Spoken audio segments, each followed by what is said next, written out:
네, 안녕하세요, 여러분. 오늘은 저희 집 구석에서 영상을 찍도록 하겠습니다. 네, 오늘 드릴 얘기는 그냥 뭐 별단 제 요즘 그 부동산 시장에 대한 제 생각들, 그리고 언제 어떤 식으로 부동산 시장에 대응을 해야 될까, 이거에 대해서 제 개인적인 의견을 좀 말씀을 드리려고 합니다. 그래서 여러분들 뭐 부동산이 앞으로 어떻게 될 것 같으세요? 뭐 가격이 오를 것 같냐, 떨어질 것 같냐, 이렇게 생각하는데 제 생각은 부동산 가격이 떨어지지 않고 당분간 더 오를 여지가 더 크다고 이제 생각합니다. 네. 그 근거는 뭐냐면 지금 부동산 정책이 부동산을 잡겠다는 취지지만 사실은 이렇게 부의 양극화를 키우는 정책이라고 제가 누차 유튜브 동영상에 말씀을 드렸는데요. 예를 들면 이제 주택임대사업자 관련해서도 이제 많은 혜택을 줬던 부분에서 많은 매물이 주택임대사업자에 묶였었죠. 물론 이제 지금 주택임대사업자는 이제 또 폐지하기 때문에 그런 물량들이 이제 시장에 나올 거라는 기대감도 물론 있지만, 하지만 그런 물량으로는 충분히 내 집 마련에 대한 그런 열의를 꺾을 수는 없다. 그렇기 때문에 수요가 공급보다 더 많이 있기 때문에 집값은 더 오를 여지가 있는데, 그런데 지금 정부에서 많이 그 취득세라든가 양도세라든가 이런 규제 때문에 또 이렇게 맞물려 놨죠. 그러니까 제가 볼 때는 부동산 정책들이 기존에 여러 번 나왔던 부동산 정책들이 부동산을 잡는다기보다는 그냥 인위적으로 이렇게 막는 듯한 느낌이에요. 인위적으로 막기 때문에 그게 자꾸 풍선 효과라든가 이제 다른 데 이제 역효과가 나기 때문에 계속 오르고 있는데, 지금 이런 규제 일변도의 정책이 지금 계속되고 있지 않습니까?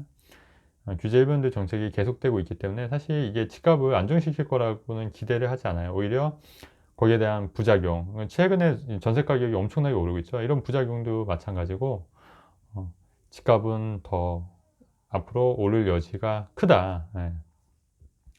근데 어디가 오르냐? 물론 이제 입지가 좋은 거, 당연히 입지가 좋고 이제 수요가 몰리는 곳에 어, 오르겠죠. 예. 근데 이제 한편으로는 그런 지역들은 이제 너무 많이 올랐고, 또 이제 개인 투자자들이 이제 들어가기에 지금은 상당히 좀 부담스럽고, 왜냐면 많이 오른 금액도 있고, 금액도 이제 많이 투자를 해야 되잖아요. 그래서 뭐 그런 분들은 이제 어떻게 해야 되나, 그죠? 당분간 집값은 오를 게 뻔히 보이는데, 그렇다고 지금 영끌해서 추격 매수를 한 게 맞냐, 고민들이 많으실 것 같아요.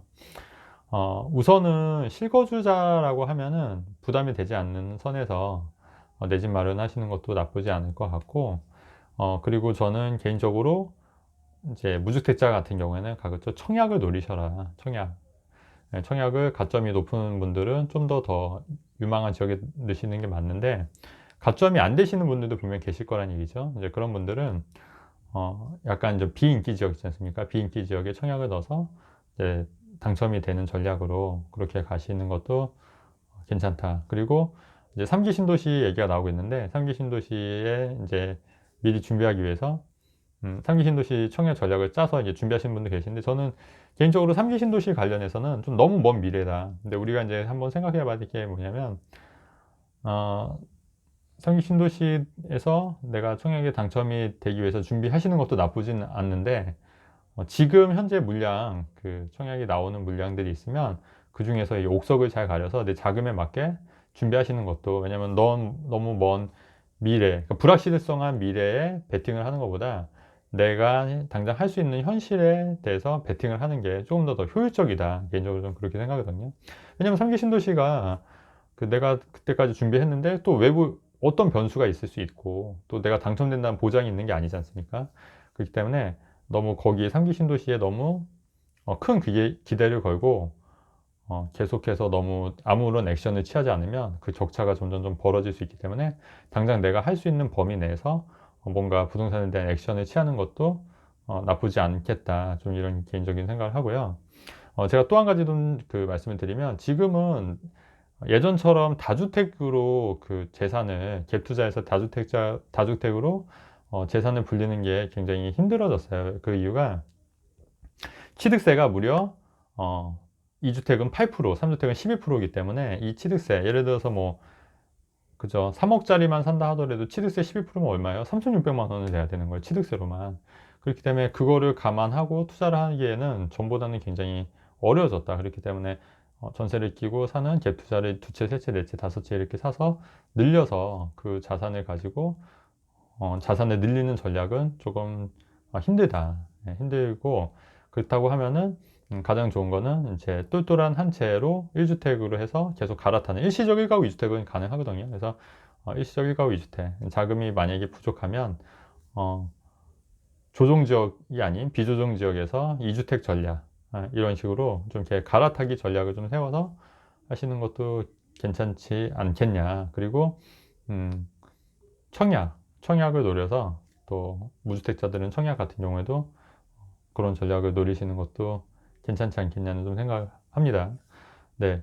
그리고 제가 또 한 가지 또 하나 또 팁을 드리면 취득세가 이제 2주택, 3주택부터는 8%, 12%가 라고 말씀드렸는데 그 예외 조항이 있어요. 예외 조항이 뭐냐면 그 공시지가 1억 이하는 1억 이하인지 미만인지 그건 좀 찾아봐야 되는데 어쨌든 공시지가 1억 이하면 그렇게 되면 이 취득세 그 중과에서 배제가 되는 조항이 있더라고요. 그래서 만약에 내가 진짜 그 좀 자본이 없는데 좀 여러 채로 늘리는 전략을 하겠다면 차라리 그 지방에 그 공시지가가 1억 미만짜리 있는 아파트들도 있을 수 있거든요. 공시지가가 1억 미만에. 그래서 그런 아파트들은 취득세 중과 대상에서 배제하니까 어차피 지방 같은 경우는 비조정 지역이니까 두 채까지는 뭐 살 수 있는 거지 않습니까? 취득세 중과 안 되고 세 채부터도 취득세 중과에 해당이 안 되니까 뭐 세 채, 네 채까지도 가능하기 때문에 그런 식으로 좀 이렇게 늘려야 되는데 근데 이제 문제가 뭐냐면 기준시가 1억 미만의 그 아파트 같은 경우에는 오죽하면 그 기준시가가 그 정도겠습니까? 그러니까 많이 안 오르는 이유도 있고 기존에 이제 옛날 노후화된 아파트일 가능성이 높다는 거죠. 그렇기 때문에 이게 조금 장기적으로 볼 수도 있다. 그렇기 때문에 그리고 이런 투자를 이게 하다 보면 또 잘 될 수도 있지만 이게 옥석을 가리기가 사실 쉽지는 않거든요. 옥석을. 그래서 그런 거는 좀 철저하게 좀 준비를 하셔서 근데 그럼에도 불구하고 어쨌든 전략적으로 맞는 것 같아요. 그러니까 공시지가 1억 미만의 집들을 다주택 전략으로 갖는 전략은 현재 전략상으로는 유효하다. 다만 그 안에서 옥석을 찾는 거는 이제 여러분들이 해야 할 몫이다. 그 옥석은 어떻게 찾느냐?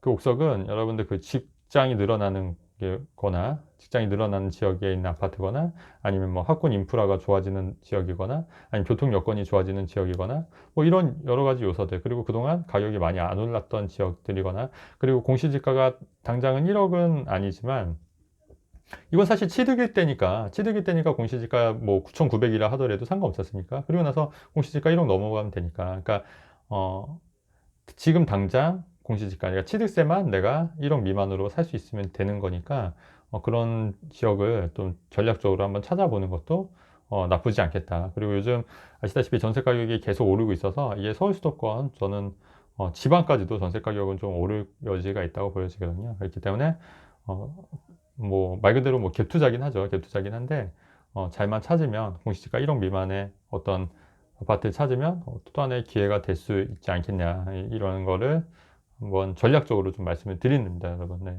물론 제 얘기가 뭐 100%다 맞을 거라 생각하지 않지만 제 영상들 한번 돌이켜 보시면 제 얘기가 많이 맞아요. 많이 맞고 저는 이렇게 그 미래를 예측하고 제가 어떤 식으로 투자를 해야 될까 방향성을 설정해서 투자를 해와서 지금까지 이제 돈을 벌고 있는 거긴 하거든요. 자, 그래서 오늘 그 결론은 자, 첫 번째는 뭐냐면 우선은 집값은 당분간 더 오른다. 제 생각은 집값은 당분간 오르고 정부 정책이 규제 변도에서 바뀌지 않은 한 집값은 더 점점 오르고 그 다음에 계속해서 정책의 부작용이 나타날 거다. 예, 두 번째는 전세값도 계속 오를 것이다. 그렇기 때문에 매매가 전세가 차이가 적은 갭 투자가 다시 일어날 가능성이 높은데 그 일어나는 지역은 서울 수도권보다는 오히려 지방에 공시지가 1억 미만의 그런 아파트들이 일어날 가능성이 있다. 네, 장기적으로 봤을 때 오히려 이런 데도 투자 유망 지역이 될 수 있다. 전략적으로 이런 말씀을 드리는 거고요.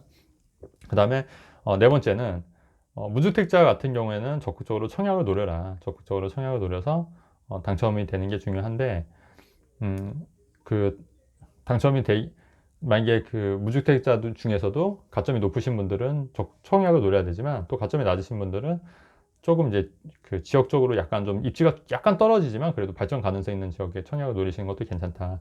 그리고 여섯 번째 뭐냐면, 이제 여전히 1세대 2주택, 일시적 1가구 2주택 전략은 유효하다. 그렇기 때문에 내가 갈아타는 지역을 찾아서 갈아타서 가는 거는 뭐 양도세라든가 그다음에 취득세 관련해서도 문제가 없기 때문에 그런 전략은 유효하다. 그리고 똘똘한 한 채로 가는 것 전략도 괜찮다. 네. 마지막으로 여러분,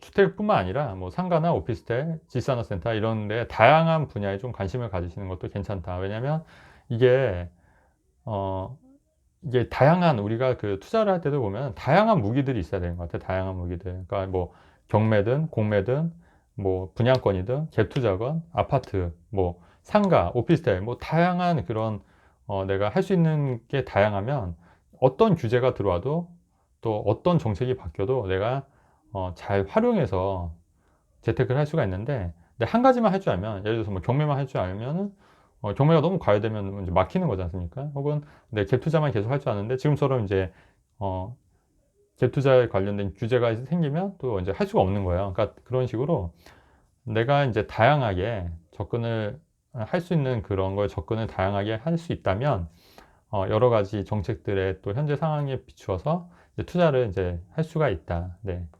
이렇게 말씀을 드립니다. 그래서 제가 오늘 여러 가지 핵심 전략들에 대해서 말씀을 드렸죠. 네, 제가 사실 유튜브 상에는 굉장히 제 그 실력을 이렇게 억누르고 있는 거 아시죠? 네, 왜냐면 제 모든 실력을 다 오픈할 수가 없기 때문에 상당히 억눌러서 말씀을 드리는 겁니다. 네, 네 영상은 여기까지 하고요. 너무 어, 막판에는 제 자랑을 좀 한 것 같아요. 네, 영상은 여기까지 하고요. 네, 내용이 좋았으면 좋아요, 구독하기 누르면 좋겠습니다, 여러분. 네, 여러분 감사합니다.